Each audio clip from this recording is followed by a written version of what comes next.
નમસ્કાર વિદ્યાર્થી મિત્રો, ધોરણ 8 પ્રકરણ 5 એક ચલ સુરેખ સમીકરણ ભાગ 6 માં સર્વનું સ્વાગત છે। અત્યાર સુધી આપણે સ્વાધ્યાય 2.1, 2.2 અને 2.3 પૂર્ણ કર્યા।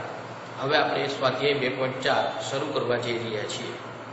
ફરીથી સ્વાધ્યાય 2.4 માં કેટલાક કોયડાઓ એટલે કે જેને આપણે કૂટ પ્રશ્ન તરીકે પણ ઓળખીએ છીએ, વ્યવહારિક દાખલા પણ આપણે એને કહીએ છીએ, કે જેમાં આપને રકમ આપેલી હશે એના પરથી આપણે સમીકરણ બનાવવાનું છે અને સમીકરણ બની જાય પછી એમનો ઉકેલ આપણે શોધવાનો છે।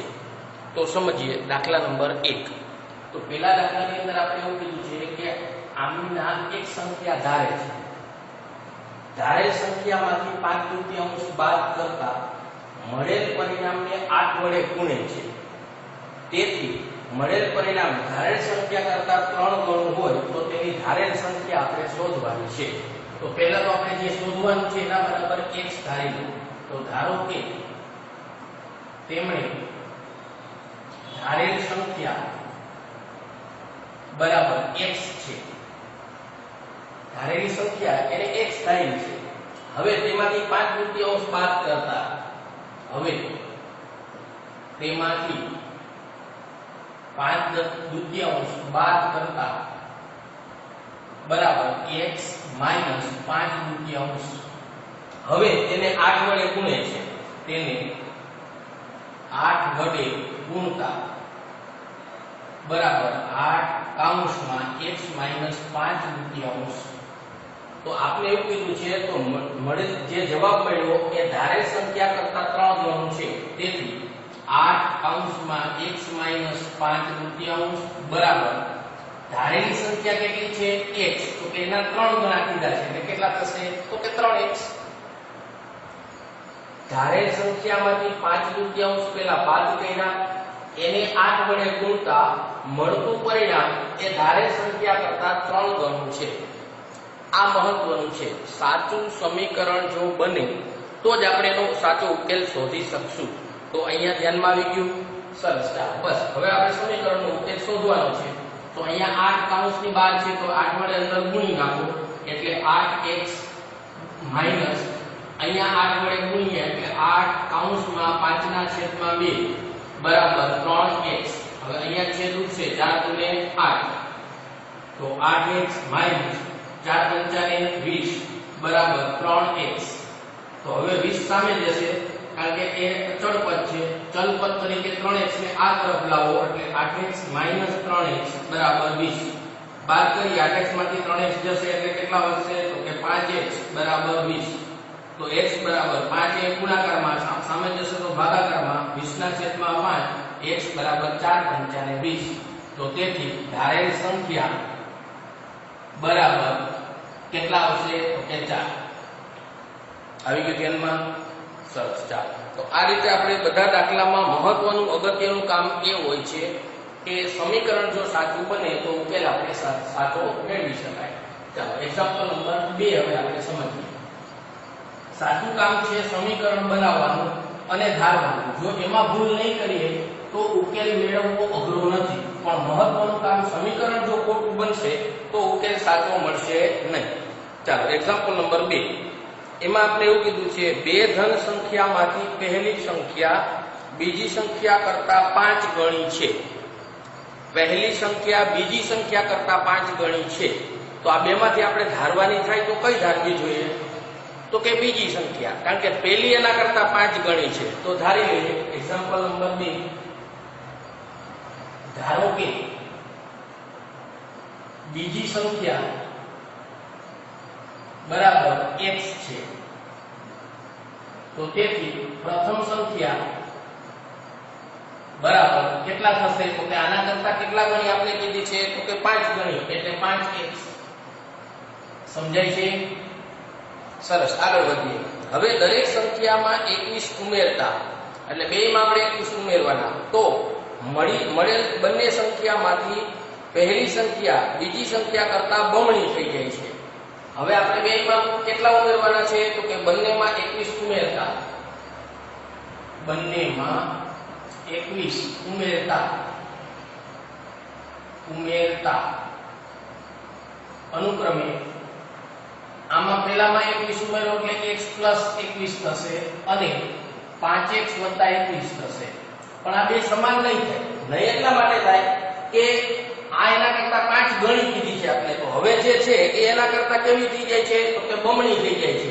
તો તેથી 5x + 21 બરાબર આ જે x + 21 આવ્યા એના કરતા બમણી થાય છે, એટલે એને કેટલા વડે ગુણવા પડે તો કે 2 વડે.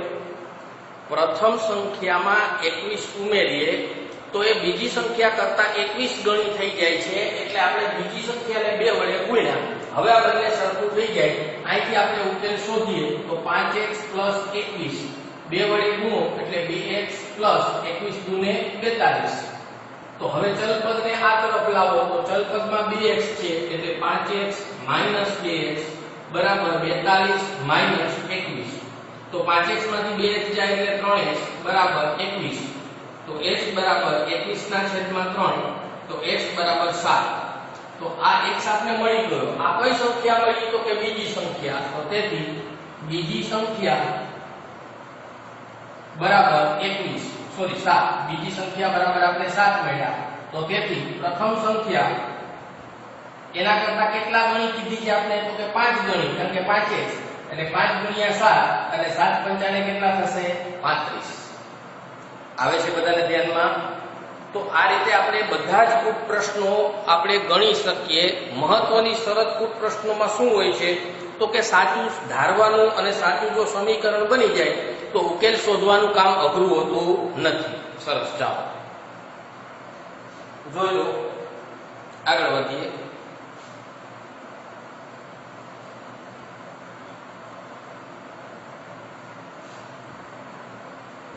ચાલો એક્ઝામ્પલ નંબર 3.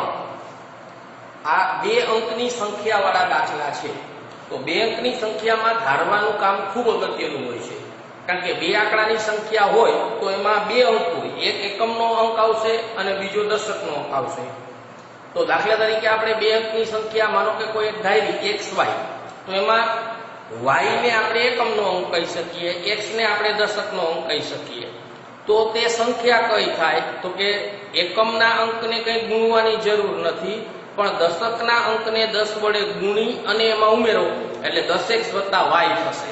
આ કામ થોડું સમજવાનું છે, કારણ કે 2 અંકની સંખ્યા આવે એટલે ધારવાનું કામ થોડું ગંભીરતાથી ધ્યાન રાખવું પડશે. સમજીએ. 2 અંકની સંખ્યાના અંકોનો સરવાળો 9 છે. હવે 2 અંકની સંખ્યા જ્યારે પણ આવશે ત્યારે એકમ અને દશક બે વસ્તુ ધારવાની થાય. Example number 3. ધારો કે 2 અંકની સંખ્યાનો પેલા આપણે એકમનો અંક ધારીએ. એકમનો અંક બરાબર x છે એવું આપણે ધારી લઈએ. એકમનો અંક x છે. તો દશકનો અંક કેટલો થશે તો કે 2 સંખ્યાનો સરવાળો 9 હોય, એમાંથી એક x હોય તો બીજી કેટલી થશે 9 - 1.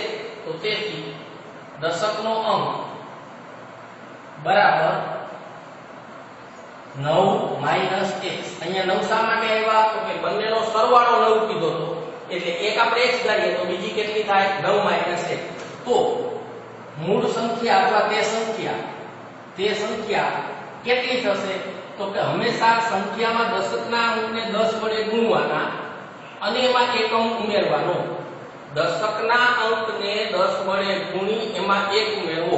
આવું શા માટે તો દાખલા તરીકે આપણે 2 સંખ્યા ધારી, કોઈ 2 અંકની સંખ્યા 36 ધારી, તો 36 કેમ મળે તો કે દશકના અંકને 10 વડે ગુણવાના પ્લસ એકમનો અંક એમાં ઉમેરવાનો, એટલે 10(3 + 6 આવે છે ધ્યાનમાં? તો આ પ્રકારે આપણે કરીએ એટલે આપણે મૂળ સંખ્યા મળી. એટલે આ આપણા માટે મૂળ સંખ્યા છે, એનું સાદું રૂપ આપી દઈએ એટલે 10 × 9 - 10x અને +x. હજી અહીંયા સરવાળા બાદબાકી થશે એટલે 90 - 9x. આ આપણા માટે મૂળ સંખ્યા છે. હવે રકમમાં આપણે આગળ કીધું છે કે જો અંકોની અદલાબદલી કરવામાં આવે તો મળેલી નવી સંખ્યા, હવે આપણે અંક બદલાવાના. માનો કે આપણે 36 ધાર્યા તો એને ઉલટાવો એટલે 63. તો લખીએ અંકોને અદલાબદલી કરતા બનતી નવી સંખ્યા. તો હવે અંકોની અદલાબદલી આપણે કહીએ એટલે નવી સંખ્યા કઈ થશે? તો કે આ અત્યારે જે એકમ છે દશકમાં જશે, દશક છે એકમમાં જશે. તો હવે આપણા માટે આ દશક થઈ ગયો. તો નવી સંખ્યા એટલે 10x પ્લસ 9 x. દશકના અંકને આપણે 10 વડે ગુણ્યા અને એકમના અંકને એમ ન મૂક્યો તો 10x માંથી x જશે એટલે 9x પ્લસ 9. આ આપણા માટે નવી સંખ્યા થઈ. આ આપણી મૂળ સંખ્યા, આ આપણા માટે નવી સંખ્યા. હવે શું કીધું છે? તો કે નવી સંખ્યા મૂળ સંખ્યા કરતા 27 જેટલી વધારે થાય છે. એટલે આ આપણા માટે નવી સંખ્યા. નવી સંખ્યા કેવી છે? તો કે મૂળ સંખ્યા કરતા 27 જેટલી વધારે છે. એટલે મૂળ સંખ્યામાં આપણે 27 ઉમેરવા પડશે. કારણ કે નવી સંખ્યા એનાથી 27 જેટલી વધારે કીધી છે. તો આપી દઈએ સાદું રૂપ. ચાલો મૂકીએ. નવી સંખ્યા આપણી પાસે છે 9x + 9 બરાબર મૂળ સંખ્યા આપણી પાસે છે 90 - 9x અને પ્લસ આપણા માટે 27. હવે આપણા માટે કામ અઘરું નથી કે જે સમીકરણનો ઉકેલ આપણે શોધવો છે. તો x વાળા પદને ડાબી તરફ રાખશું, અચળ પદને જમણી તરફ લઈ જાઓ. તો અહીંયા આપણી પાસે 9x હતા. આ 9x જમણી તરફથી આ તરફ આવ્યા એટલે 9x. આ પ્લસ 9 સામે પેલા બેનો સરવાળો કરવો હોય તોય વાંધો નહીં, અથવા 90 + 27 - 9. તો 9x + 9x એટલે 18x. આ બંનેનો સરવાળો એટલે 7. 109 અને એમાંથી 117, એમાંથી કેટલા બાદ કરીશું? તો કે 9 બાદ કરીશું. ચાલો કરીએ સરવાળા બાદબાકી. 18x બરાબર 117 માંથી 9 બાદ કરીએ આપણે એટલે 108 વધશે આપણી પાસે. તો 108 ભાગ્યા કેટલા કરશું આપણે? 18. સમજણ પડે છે? તો ભાગાકાર કરીએ કેટલા આવશે? બોલો કરીએ ભાગાકાર. તો 18 × 8 106 એટલે x 18 × 6 108 એટલે x બરાબર આપણા માટે કેટલા થઈ ગયા? 6. તો અહીંયા આપણે આ અંક કયો મળી ગયો? તો કે આ આપણે એકમનો અંક મળી ગયો.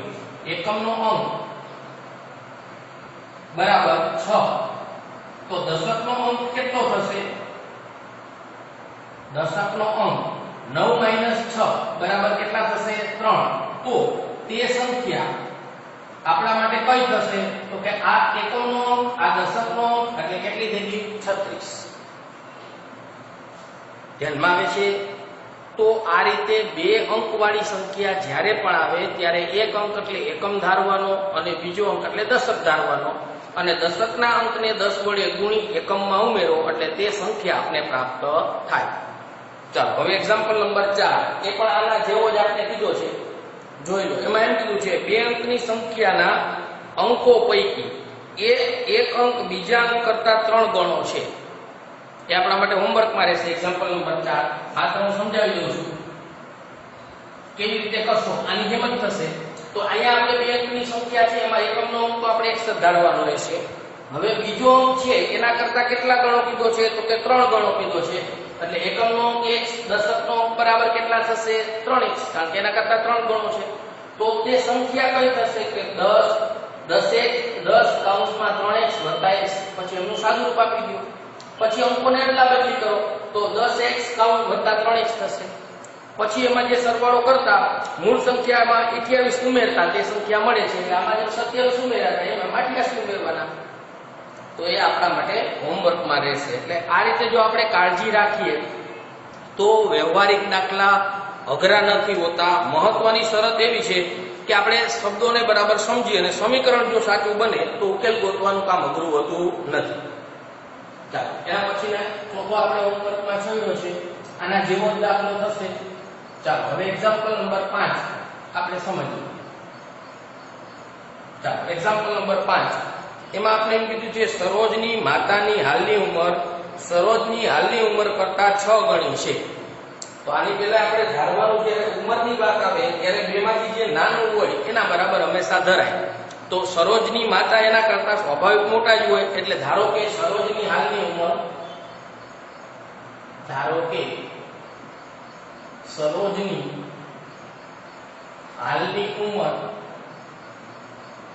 બરાબર x વર્ષ છે.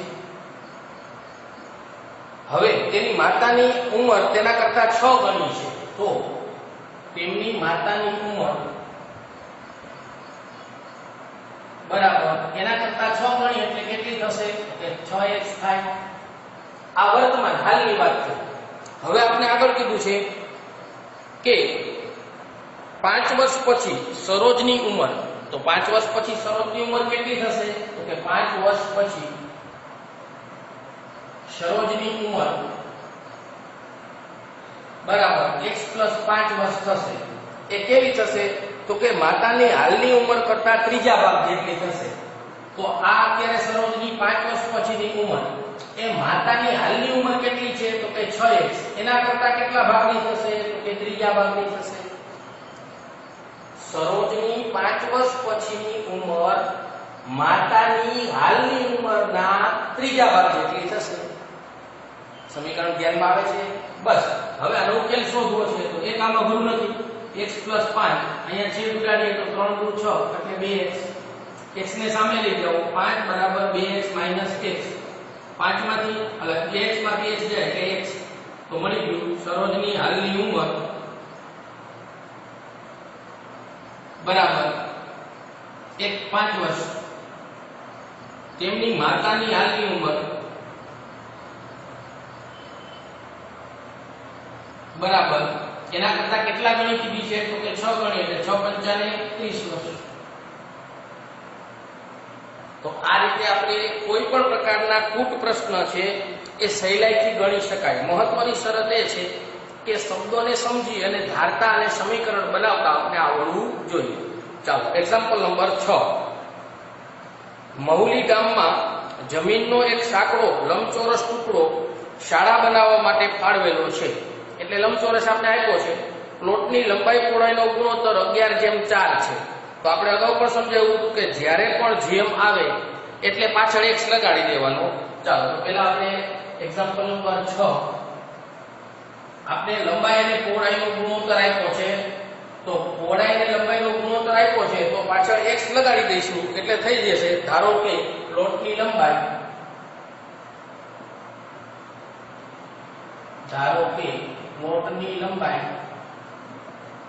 બરાબર 11:4 એટલે 11x અને પહોળાઈ બરાબર 4x. કારણ કે 11:4 આપણે આપ્યું છે એટલા માટે. હવે આગળ કીધું છે જો પ્લોટની ફરતે વાડ બનાવવા માટે ગ્રામ પંચાયતને 100 રૂપિયા પ્રતિ મીટરના દરે 75,000 નો ખર્ચ એને કરવો પડ્યો છે. તો હવે આપણે પહેલા તો એની પરિમિતિ શોધવી પડશે. કારણ કે પ્લોટની ફરતે વાડ બનાવવાની થઈ.